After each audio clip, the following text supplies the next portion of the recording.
దేవుడు మన గురించి అప్పుడప్పుడు ఆలోచించేవాడు కాదు.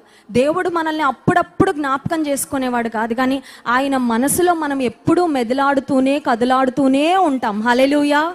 అందుకని ఒక దైవజనుడు ఏమంటాడంటే, దేవునికే కనుక ఒక వాలెట్ ఉంటే ఆయన వాలెట్లో మన ఫోటోనే ఉంటుందంటండి. హల్లెలూయా. దేవునికే కనుక ఒక ఫ్రిడ్జ్ ఉంటే ఆ ఫ్రిడ్జ్ మీద మన ఫోటోనే ఉంటుందంట. అంటే అర్థం ఏంటంటే, దేవుడు మనల్ని ఎప్పుడు తన కళ్ళ ఎదుటే ఉంచుకోవాలని ఆయన ఇష్టపడుతున్నాడు. ఆయన జ్ఞాపకాలలో మనము నిత్యము ఉన్నాము. You may be forgotten by people. ఒకవేళ మీ జీవితంలో మీరు బాగా ప్రేమించిన వాళ్ళు మిమ్మల్ని మర్చిపోయారేమో. మీరు ఫోన్ చేస్తుంటే ఫోన్ స్విచ్ ఆఫ్ చేసేసారేమో.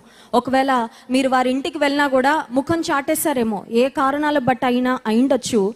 ప్రేమించిన వారు దూరం అయినప్పుడు వచ్చే పెయిన్ చాలా చాలా లోతుగా ఉంటుందండి. It's a very deep pain. అయితే దేవుడు అంటున్నాడు, నిన్ను మాత్రం నేను ఎట్టి పరిస్థితుల్లో మర్చిపోవడం లేదు. ఇంకొక